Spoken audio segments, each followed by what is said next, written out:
¿Sabes qué es una certeza? Bueno, la certeza es parte de la fe, es parte de la convicción, es estar consciente en la mente, en el corazón, en el cuerpo, en el alma y en el espíritu, que cuando ponemos nuestra confianza en Dios, se vuelve un testimonio después. Y bueno, vamos a hablar acerca de un testimonio maravilloso que se da en Lucas 7, la fe del centurión. Habla de esta certeza en Dios, que se convierte en una esperanza viva. Dice en el versículo 1 en adelante, dice: cuando terminó de hablar al pueblo, Jesús entró en Capernaum. Había allí un centurión.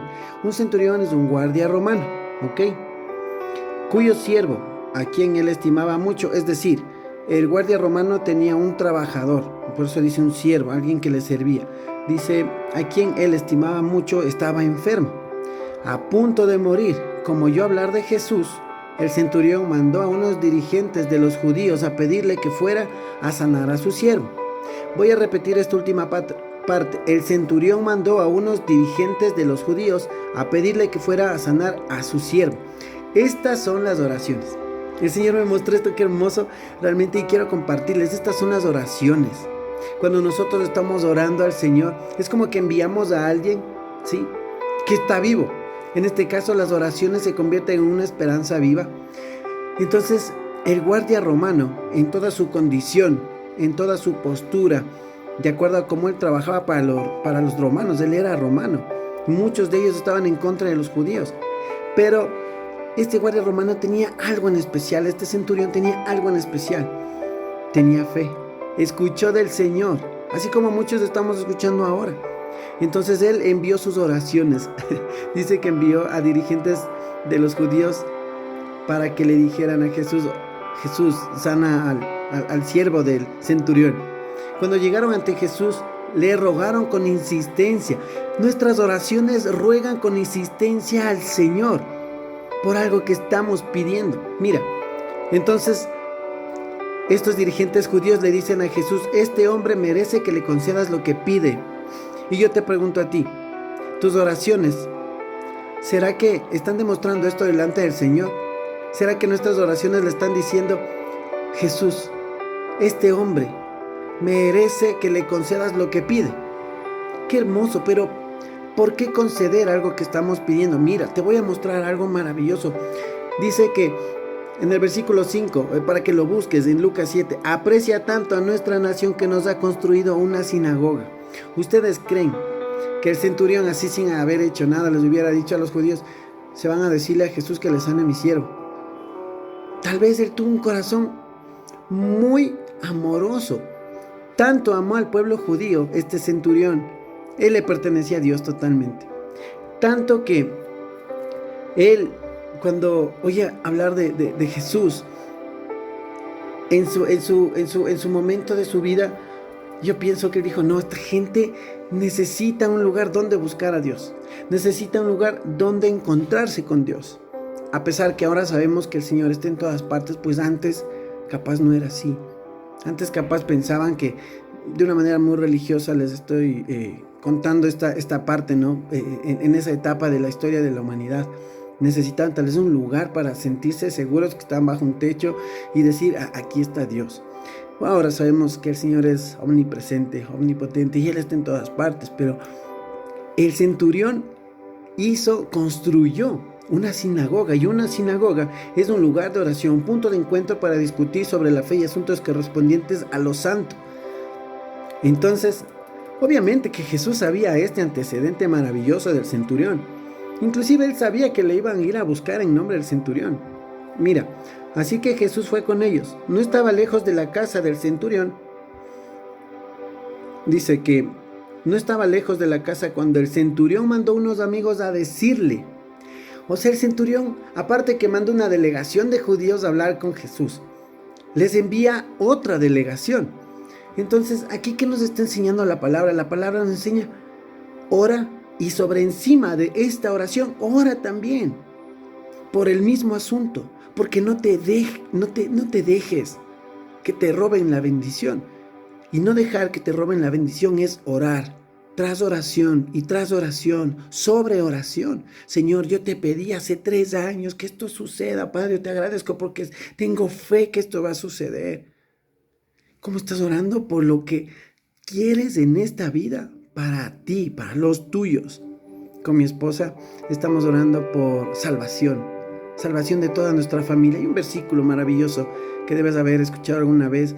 Yo y mi casa serviremos a Jehová. Ese versículo es una promesa que yo sé que se va a cumplir porque estamos haciendo oraciones vivas, oración tras oración y sobre oración. Entonces, mira lo que pasa. Acá dice que mandó otra delegación, el centurión, y mandó a unos amigos a decirles, o sea, más oraciones a decirles, Señor, no te tomes la molestia, pues no merezco que entres bajo mi techo. Y han escuchado tal vez en la iglesia católica, no necesito que entres en mi casa, una palabra tuya bastará para sanarme. Es de este extracto de acá, en Lucas 7. Entonces dice, Señor, no te tomes tanta molestia, pues no merezco que entres bajo mi techo. Por eso ni siquiera me atreví a presentarme ante ti. Pero con una sola palabra que digas quedará sano mi siervo. Esto es una certeza que todos nosotros debemos tener en la mente, en el corazón, en el espíritu, en el cuerpo, en las venas. Debe correr esto, la certeza aún sin ver. La pregunta es, ¿por qué tenía tanta fe el centurión? Porque él decidió creer en el Señor. Porque él escuchaba de Jesús. No, es que Jesús sanó a tal persona. ¿Te acuerdas de la persona que estaba tullida su mano? Estaba cojo, estaba ciego, estaba sordo. Dios lo levantó, Dios lo sanó. Jesús lo hizo. Es el Hijo de Dios. Y él, en lugar de criticar, ¿qué pasó? Él creyó. Lo que muchas veces a nosotros hoy nos cuesta, porque nos hablan de Dios y criticamos, es que se curuchupa, que es muy religioso, antes era chévere. Pero mira, no pasa nada, tranquilo. La pregunta es, ¿quién tiene fe? ¿Quién tiene más fe en este mundo? Y yo te voy a dar la respuesta. En su palabra, en la palabra de Dios, dice que Él ha dado buena medida de fe a todos y a cada uno de nosotros. Y bueno, sigue el centurión hablando, sigue el guardia romano y le dice, yo mismo obedezco órdenes superiores y además tengo soldados bajo mi autoridad. Le digo a uno ve y va, y al otro ven y viene. Le digo a mi siervo haz esto y lo hace. Al oírlo Jesús se asombró de él y volviéndose a la multitud que lo seguía comentó, y acuérdate algo, la multitud es lo que te voy a mostrar ahora. Lo que el Señor me indicó, la multitud es las oraciones presentes y vivas esperando la orden de Dios para ejecutar su pedido. Y obviamente la multitud física también es todos los espectadores que están alrededor, ¿no es cierto? Ahí estaba la delegación de los judíos. Estaba también la segunda delegación que mandó, el centurión. Y el Señor aprovecha este momento para glorificar el nombre de Dios, para glorificar la fe que debemos tener en el Señor y para dar a notar que debemos tener fe. Y el Señor responde, les digo que ni siquiera en Israel he encontrado una fe tan grande. Al regresar a casa, los enviados encontraron sano al siervo y esto se convierte en un testimonio. Te he dado pasos para que puedas ver la mano del Señor obrar, pero primero hay que creer, pero creer sin ver. El mundo te dice que debes ver para creer, pero el Señor te dice, aún sin ver, debes creer, porque es promesa de Dios, no es promesa de los hombres. Los hombres prometen, o sea, el mundo, ¿no? Los hombres prometen cosas que sean como una constancia, algo tangible, algo para que te haga sentir seguro. Pero el Señor te hace sentir seguro desde antes que empieces a orar. Señor, yo pongo esto delante de ti, Señor. Gracias por cuidar a mi hijo, a mi esposa, a mi familia. Gracias porque hoy manejo y me va bien, no hay accidentes. Desde antes ya existe una fe. Pero cuando nosotros tenemos una fe que no se mueve, se convierte en un testimonio. Porque toda oración es una oración viva que el Señor responde. Y estas oraciones están constantemente delante del Señor, clamando por nosotros. Porque para eso sirve la fe. Así que bueno, que el Señor te bendiga. Y si tú conoces a alguien que necesita fe, por favor, pásale este mensaje. Pásale, que te lo va a agradecer. Esta es palabra del Señor. A mí no me metan, yo simplemente soy un mensajero. Que el Señor les bendiga. Un fuerte abrazo.